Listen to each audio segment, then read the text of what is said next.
For my sister's wedding, the invite listed me and my son but not my younger daughter. My mom said, "She's just not the right energy. Don't make this ugly." I just replied, "Understood." Then I made one silent move. 3 weeks later, a call from the venue made them scream. They didn't invite my daughter to the wedding. Not some distant relative or a plus one. My daughter. Her name wasn't on the invitation.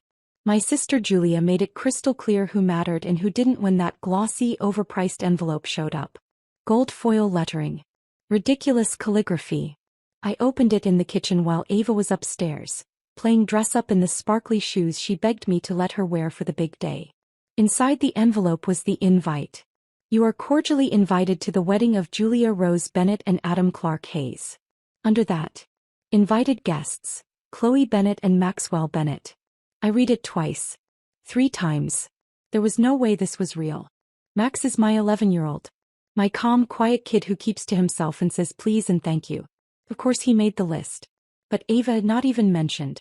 I didn't want to believe it, so I did what most people would do. I assumed it was a mistake. I texted my mom. Sent a photo of the invitation and asked, "Did Julia forget Ava?" The reply came fast, almost too fast. "Well, she didn't forget. We just thought it was for the best. That's why." The next text came after a long pause. "She's just not the right energy for the day. Please don't make this ugly." I stood there rereading that line. Not the right energy. For a 7-year-old girl. That's how they've always talked about Ava. Whispered words behind my back at family dinners. "She's a bit much, isn't she? Does she ever sit still? Maybe you should think about getting her tested again. Ava's not broken. She's bold. She's creative. She asks too many questions, sings too loudly, hugs too tight.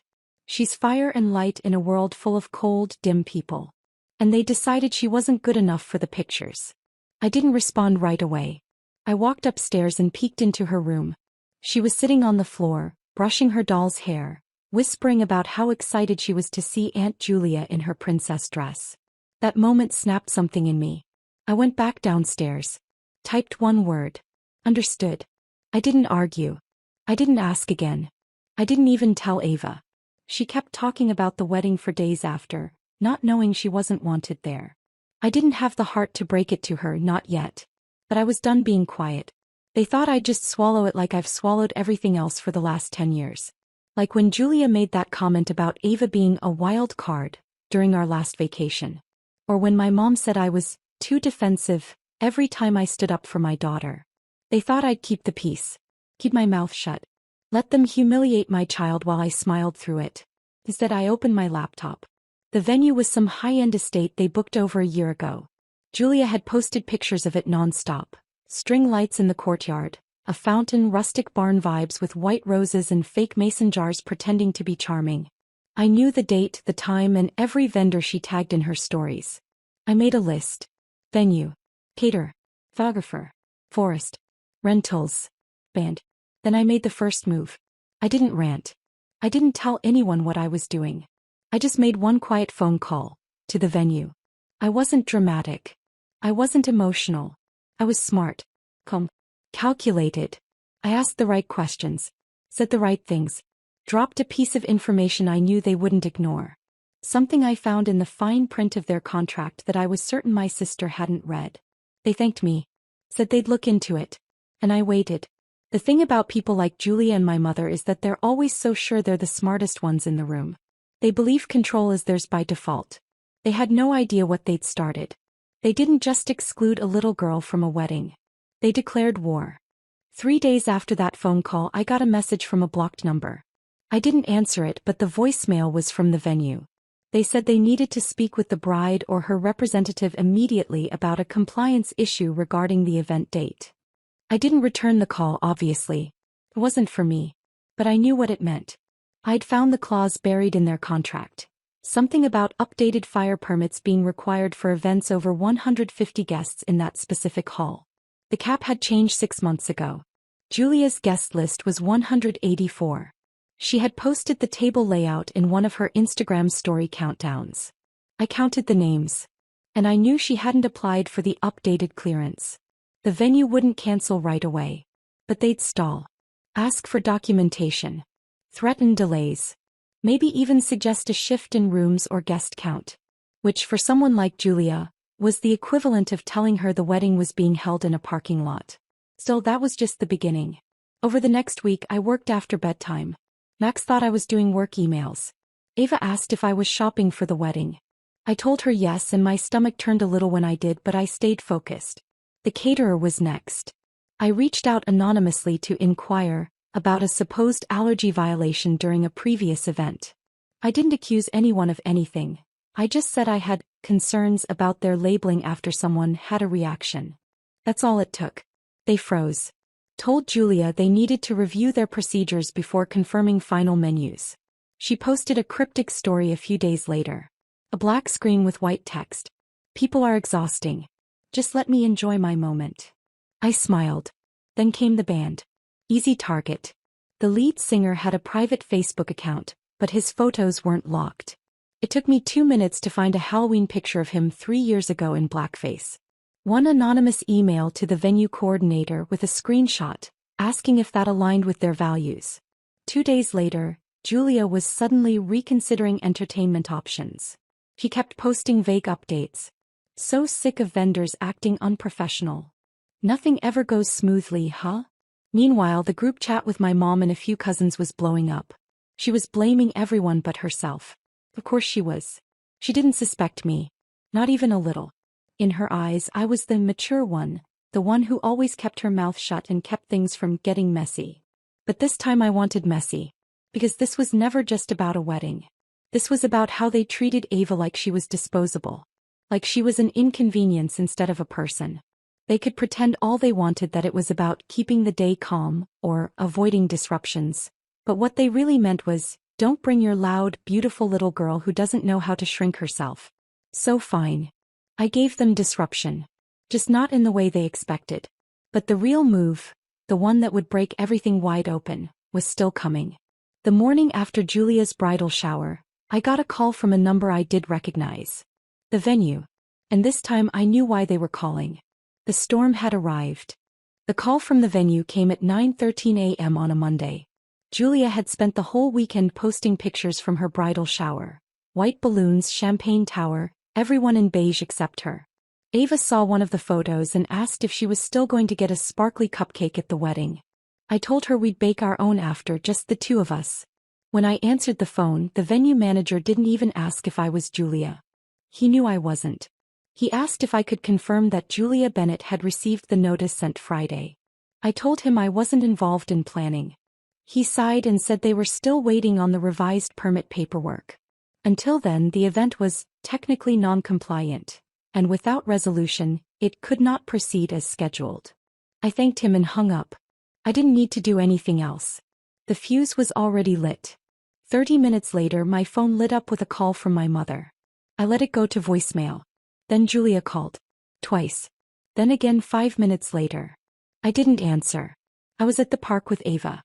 While she ran around in her glitter sneakers, I sat on the bench and watched the panic unfold through group texts and half-posted Instagram stories.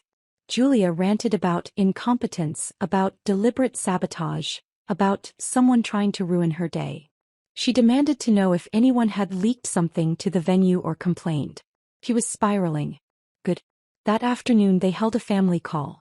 Not a group chat. A call. That's when you know things are falling apart. When people suddenly want to hear voices. I got the invite. I joined. They were already mid-argument when I entered. My mother was demanding answers from Julia. My cousin Jess was asking if the event would be moved, and Julia was crying. Real tears. She said she had no idea the venue was out of compliance. That someone must have interfered. That this wasn't an accident. She started blaming a vendor, maybe the planner. She said she'd sue if they didn't fix it. Then she accused a friend of talking to someone on the groom's side who didn't like her. It was chaos. I didn't say anything for a while. Then I cleared my throat. They all stopped talking. I said calmly that I had something I wanted to share. I opened my laptop. See, all of this, the vendor mess, the permit issues, that was just disruption. Smoke. It wasn't the fire. I clicked a folder I'd been sitting on for 2 weeks. Screenshots. Photos. Screenshotted voice messages. A message thread between Julia and a guy named Brian. Not Adam. Not her fiancé. Brian, the guy she used to work with. The guy she once said was harmless. When Adam asked why he was always liking her photos at 2 a.m. I didn't speak as I shared my screen and clicked through a few images. Just enough. The texts weren't vague. They weren't emotional support type messages. They were concrete. Places. Times. Plans. Regrets. A hotel receipt. A selfie in the mirror of a Marriott bathroom, 2 days after her bachelorette weekend. The call was dead silent. Then Adam left. Quietly. Just hung up. My mom asked me what the hell I thought I was doing. Julia was already screaming. Not crying anymore. Screaming. I didn't raise my voice. I just said I hoped Adam saw now what he was marrying into. And that I was tired of pretending for people who didn't see my daughter as human. I left the call. And in that moment, everything I'd built started to collapse exactly the way I'd designed it to. The wedding was off. But the fallout had just begun. I didn't check my phone for the rest of that night. I didn't need to. I knew what was happening. Julia's perfect day was dead. The venue pulled out officially the next morning. Without the permit update and final headcount confirmation, they weren't willing to risk legal exposure. That's what the email said, which someone screenshotted and sent to me, probably thinking I hadn't seen it yet. Vendors started dropping too. The florist backed out first. Then the caterer. The rental company held on longer, but once the news spread that the wedding was on pause, they rebooked the tents and chairs by the end of the week. I didn't gloat. I didn't post. I didn't even respond to the cousins who messaged me asking if it was true that Julia had been cheating. I stayed quiet. There was no need to do anything else. By Friday the wedding group chat was gone. Just vanished. Adam still hadn't spoken publicly, but word got around that he'd moved his things out of their shared apartment and was staying with a friend. He blocked her on everything. Julia tried to spin it, saying they were just taking space before the big day, but even her friends didn't bother pretending to believe that. My mom. She called me the day after the family meeting. I answered that time. I wanted to hear what she'd say. She didn't ask if the screenshots were real. She didn't ask how I got them. He just asked why. I told her the truth. I said I wasn't trying to save Adam. I didn't care about him. He'd be fine. What I did was for Ava. Because if this family was going to act like my daughter didn't belong, then they didn't get to have their little fairy tale while pretending nothing was wrong. I told her I was done being quiet while they made her feel like she had to apologize for existing. She said I went too far. I said she never went far enough. That was the last time we spoke. Ava still didn't know the full story and I planned to keep it that way. I told her the wedding was cancelled and she cried not because of the dress or the party, but because she wouldn't get to see her aunt be a princess. I told her maybe we'd have our own tea party one day instead, just us. She nodded and asked if she could wear her glitter shoes. Of course she could. The thing people don't understand is that revenge isn't always about payback. Sometimes it's about correction. About showing people the parts of themselves they're too comfortable hiding. My family spent years pretending they were good people while slowly carving holes in me and my daughter with every joke, every exclusion, every little eye roll they thought I didn't catch. I didn't burn everything down because I was angry. I burned it because they built something on top of a lie, and then acted shocked when it collapsed. They blamed the wind. They should have blamed the foundation. After everything crumbled, the silence was the loudest it had ever been. No one reached out to apologize. Not Julia. Not my mom. Not one cousin. Not a text, not a voicemail. It was like I'd been erased, cut out of the family with the same casual cruelty they'd used to cut out my daughter. Fine. Let them. Max knew something had gone down. He's sharp, always has been. He asked why we weren't going to the wedding anymore and I gave him the simple version. I said there was a problem and it got cancelled. He nodded once and didn't ask again. I think he knew I was holding something back, but he also knew better than to push. That kid's lived in this family long enough to sense when things rot under the surface. Ava kept asking when she could wear her dress. It had sequins all down the front and a big pink bow in the back. I told her we'd have a day for it, just not the one we planned. She wanted to make cupcakes and have a backyard wedding party instead. So we did. Just us. No cameras. No gold foil. No calligraphy. Just sparkles, frosting, and Ava dancing barefoot in the grass while Max rolled his eyes and laughed. It was the most honest celebration I'd been to in years. Meanwhile, Julia tried to hold on to what she could. I heard through someone, probably Jess, that she'd reached out to Adam's parents, tried to explain it away as emotional confusion and a mistake. She even said the screenshots were taken out of context, like I'd stitched together some elaborate fiction. But the truth was too ugly to rewrite. Adam didn't speak publicly, but someone posted a blurry photo of him at a bar with some friends, looking relieved more than heartbroken. That said enough. As for Julia, she disappeared from Instagram for about a week. Then she came back posting about healing journeys and starting fresh. She dyed her hair. She posted a quote that said, "Sometimes things fall apart so better things can fall together." I didn't like it. I didn't hate it. I just didn't care anymore. The real wound wasn't the wedding. It was that my family saw my daughter as optional. They all thought I'd done this to get back at Julia. They were wrong. This wasn't revenge for leaving Ava off an invite. This was a reckoning for every time they made my child feel like she needed to dim herself down to be accepted. They chose a curated life over a real one. They picked optics over love. And I showed them what happens when you build something on top of a lie and dare it to stand. It doesn't. Not for long. A month passed. Then no apology. No accountability. That group of people I used to call family? They acted like I'd vanished. As if erasing me was easier than asking why I did what I did. Easier than admitting what they allowed to happen. I was done reaching for people who only looked back to see if I was still crawling. I didn't need them anymore. Julia moved back in with my mom for a while. That part one learned from a mutual friend who worked at the pharmacy. Said she'd seen Julia in pajamas buying ice cream and sleeping pills, trying not to cry. I'm not heartless. I didn't take joy in that. But I didn't feel bad either. She lit the match when she excluded Ava. I just redirected the flame. Adam never spoke to me directly, but he sent me a message through someone. Said thank you. That was it. Just those 2 words. He didn't need to say more. I didn't reply. The last time I saw any of them was at the grocery store. Max was with me. We turned the corner by the bread aisle and there she was, Julia. Hoodie, sunglasses, and a frozen expression. She looked right at me, then at Max, then walked the other way like we were strangers. We were. There's something oddly freeing about knowing someone who used to share your blood no longer knows how to look you in the eye. It means they felt it. The sting. The fracture that won't be repaired. My mother? She still sends a Christmas card. No return address. Just a card and signed with a generic message. We don't open them anymore. Ava uses them for crafts. Last year she cut one into snowflakes and taped them to the window. And Ava. She never found out what really happened. She never saw the screenshots.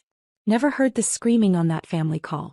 She only remembers that we had cupcakes and a dance party in the backyard, just the 3 of us. That her glitter shoes got grass stains and that I let her stay up late. That we laughed until Max pretended to faint into a pile of pillows. And that's the version she'll keep. People love to say that revenge is ugly. That it makes you just as bad. Maybe they're right. But this didn't come from bitterness. Came from protection. I'd do it again. Every single move. Because when someone draws a line around who's worthy and who's not, you either step back and accept it. Or you flip the table over. I didn't just ruin a wedding. I ended the lie they built their lives on. And I walked away clean.